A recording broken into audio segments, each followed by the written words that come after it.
Good evening, everyone, and welcome. This is Twist Gaming, where you get to play board games with us. We're coming to you live here from our studio in sunny South Florida, bringing you another first impression session of our PSI Presents stream. But first, who are we? I'm Matt. I'm Ann. I'm Josh. And we are Twist Gaming. Thank y'all for joining us today.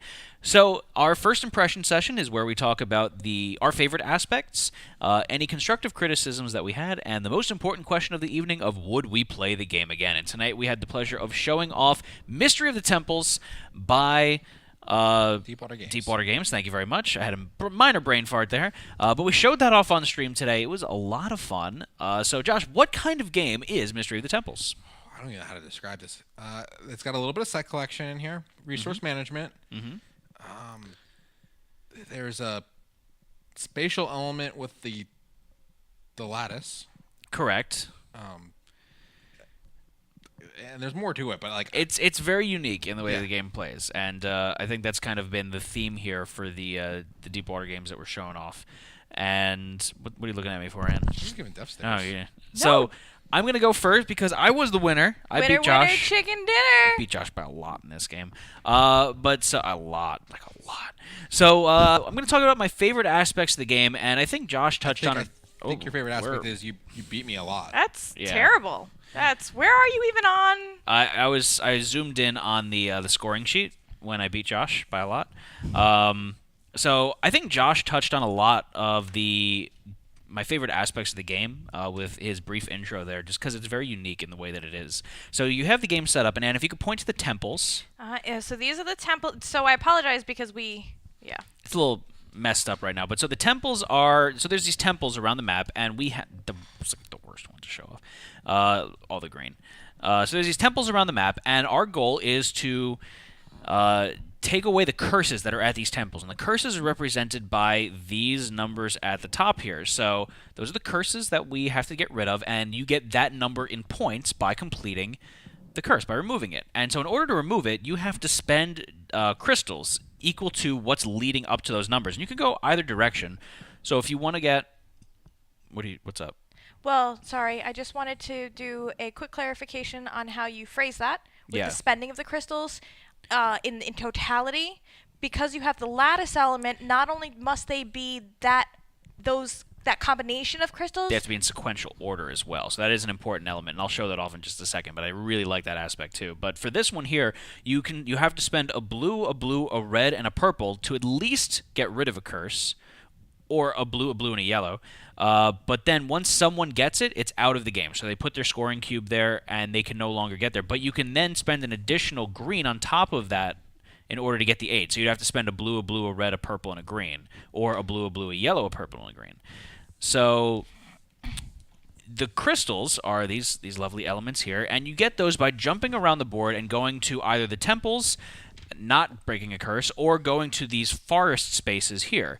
And the forest spaces, I thought that was really neat because each one has its own symbol that gives you other buffs based on removing the curses from the temples. So the game has like a ramp element to it, so it gets a lot more hectic at the end. But as Ann was saying, I think probably the most interesting aspect of this is your lattice here. So when you're collecting these gems, you don't just put them in a pool on your, in front of you. You have to arrange them in the lattice. So you can't have more than one crystal per spot, and you have to place them when you pick them up. And you can't rearrange them unless you pick up additional ones and remove them from your player board. And in order to essentially diffuse the curse, you have to have them in whatever order they are. So you see that they're linked around in different ways, so you can arrange them on your board in kind of a pattern meant to throw off your opponents if they're looking across at you, which is, I don't know if you guys were looking at my board, but I was arranging things kind of silly the second half of the game. I was. So I was hoping to throw you off with that. It was not very nice. So Ann, how about you? What are some of your favorite aspects of this game? So right off the bat, and I think that Tiffany did a good job of pointing this out first for the game, is just the table presence. The way she put it was that, anytime you're at a convention and you've got this game out, or anytime you're anywhere with the game out on a table, people stop and they look at it because the crystals are so pretty and shiny, and the art for the temples is absolutely gorgeous that you're immediately curious. I mean, even down to the runes. This is a rune card here with one of the rune elements. The look to it is just very intriguing. I think Yeah. is a great way to put it. You want to know what's going on here at the table.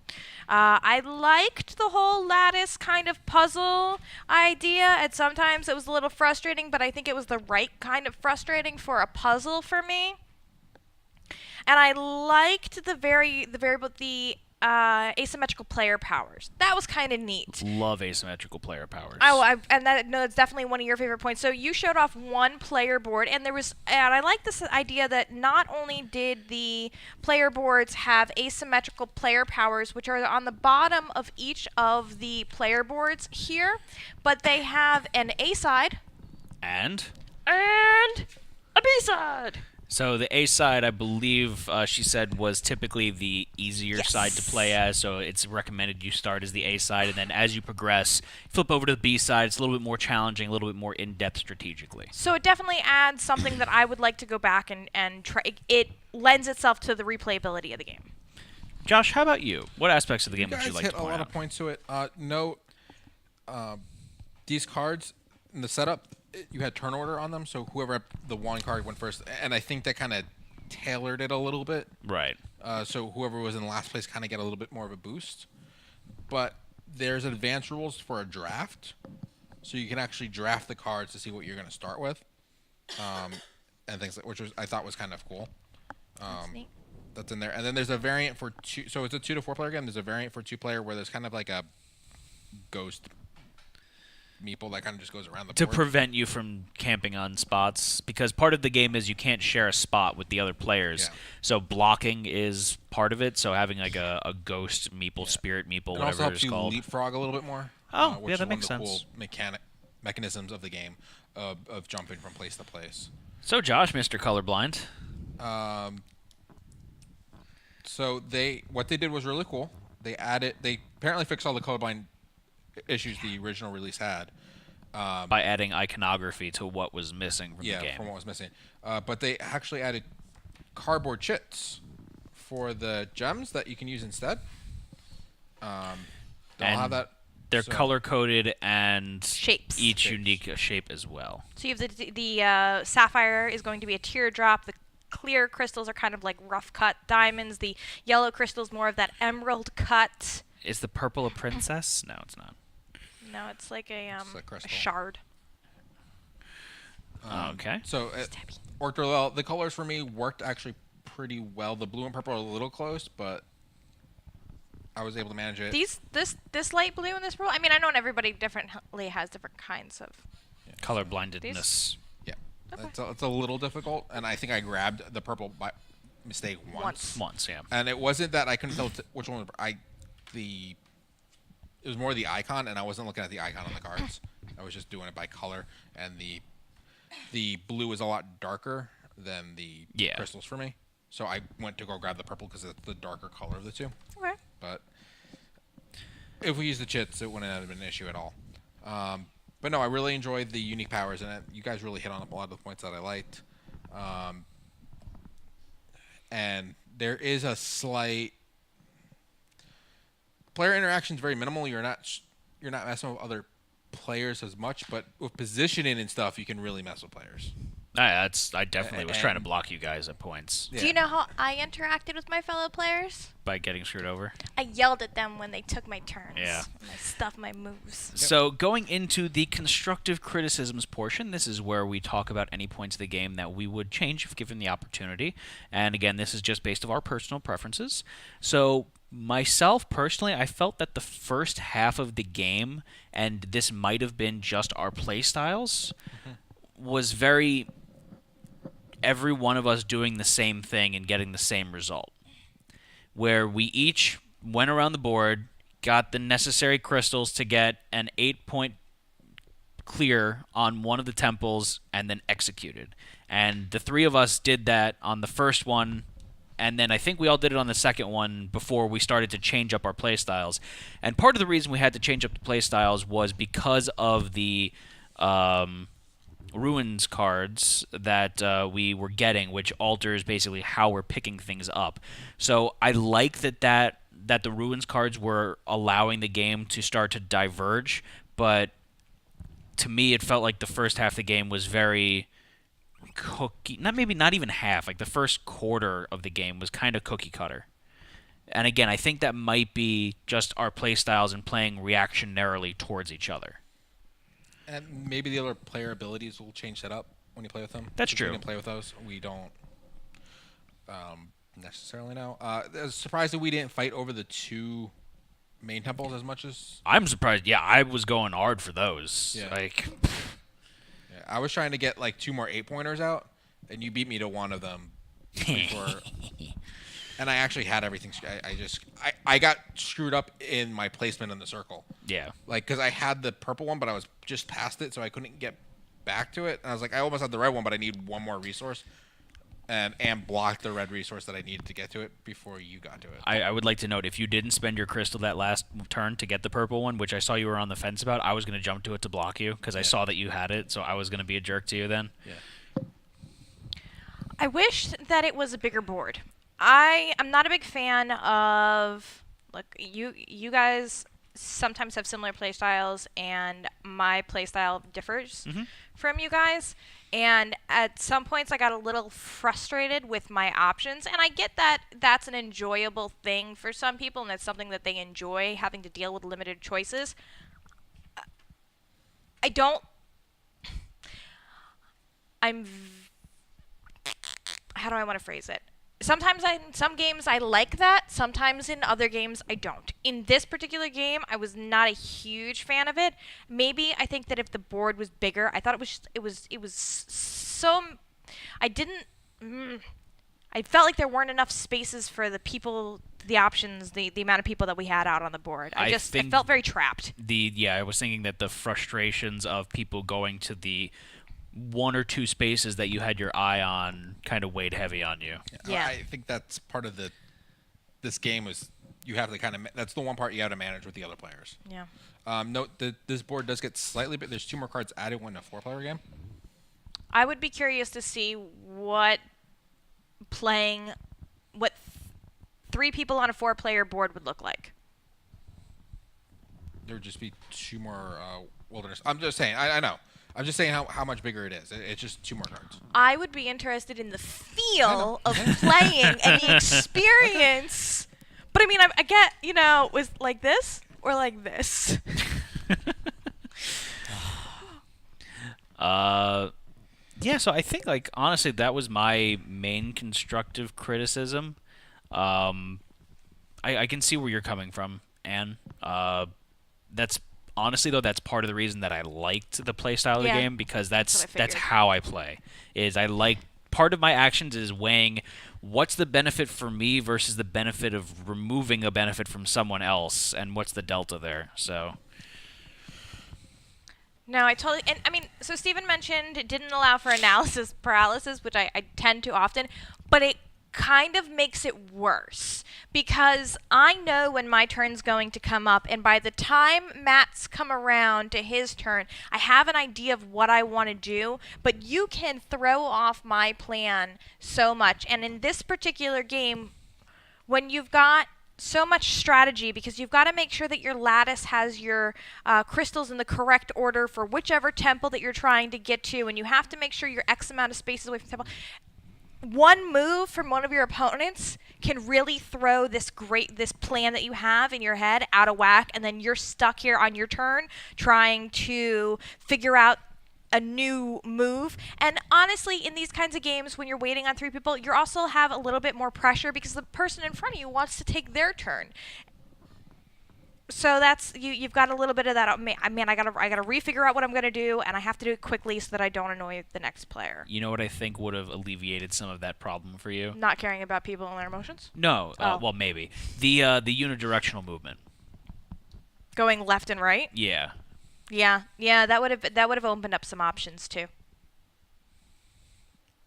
So, Josh, any input from you on constructive criticisms? Yes, I have a couple criticisms. I would have loved a quick reference guide. There's a lot of stuff in the rulebook that is nowhere on the board, like you can pay 1 crystal to move 1 extra space, or you can pay 3 crystals to move 2 extra spaces, or 6 crystals to move 3 extra spaces. Or you can spend 4 crystals to redeem for 1 crystal of any color. Yeah. All these little rules, and they're not even like they're scattered around the rulebook. There's one table for the spaces. I have to find a paragraph about the exchange. Um, just a quick reference card on that, like what that is, and maybe a little bit quick reference on some of the iconography of the cards. Okay. You Would've been ran. nice. You ran into a situation where you had a question about your player power when it came to getting the crystals off the board and whether you Yeah. could trade them in too. And I seemed like you were having a little bit of trouble trying to find it in Yeah, the yeah, rule book like- as we were in the midst of play. Yeah, the rule book is fine for teaching you.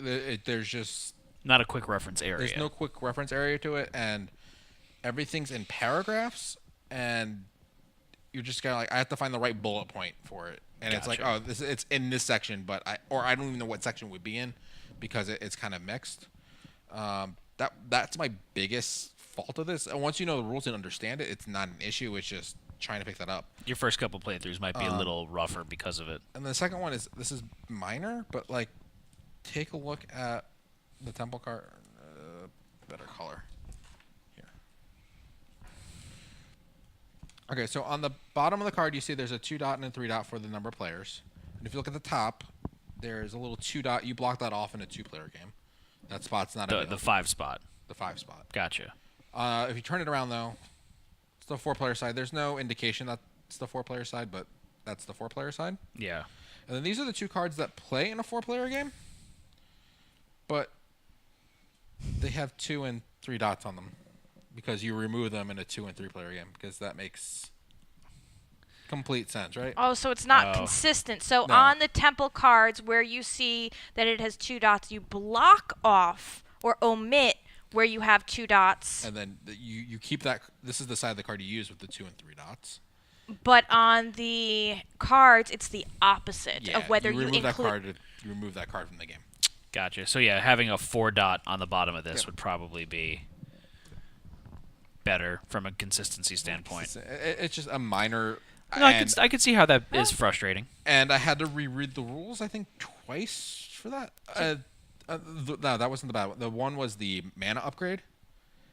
The rules are really confusing about it, because I didn't understand how it didn't really say that these stayed on. So that's on these wilderness. Yeah. All the green screen guys. So sorry. And these wilderness cards, It's a game about nature. with the choice that you get here, the first icon is telling you when you make it to one of those wilderness stops, you can take 2 clear crystals that you have in your lattice, and you can put them on one of either color. It can't be both. Well, any open space. An Yep. open space, and then those stay there, and then when someone else Yeah. comes around, they can block up 2 spaces. Then when there's less than 2 spaces open, all of them clear. And it just kind of said, like, you put 2 down, and then if there's less than 2, you remove everything. I'm like, but you can only put 2 down. I don't. It didn't say that they stuck. Okay. So it was minor little rule stuff. But no, I really enjoyed how the game played and everything. Absolutely. The other interesting thing, which I don't know if the rulebook says you can do, those cards are in number order. These ones? Yep. The wilderness The card wilderness ones? cards are all, and you're supposed to put them in number order. I don't know if you can vary that once you start playing some, and that's just like kind of a beginner setup. The temples are random in their location, but those are not. Okay. There's a few other like strategies that I need to play more. Like the purple crystals were not used that often. They were used to get higher scores on things, but like nothing started with a double purple. Nothing started with a double green. There's also a lower quantity of purple and green crystals compared to Yeah, so the it's just yellow and interesting blue to see crystals. how some of those things varied, and I'm sure they're statistically for some reason like that. Yeah. But it was just an interesting thing I was noticing, because I actually had a bunch of purple crystals because I needed them, and then I got cut off by things. I'm like, I don't need these purple crystals anymore. They're Yeah. completely useless What do I do with them? because they're only for high scoring points. All right. Any other constructive criticism, guys? No, I think that's it, Matt. Okay. Most important question of the evening: would you play this game again? I'm going to start us out this time. Yes, I would definitely play this game again. I thought that it was just heavy enough. It's not too heavy for what it is, and I really enjoyed it. And it's very pretty on the table. It's the artwork's beautiful. It's just a very very pretty game. So definitely yes for me. Anne?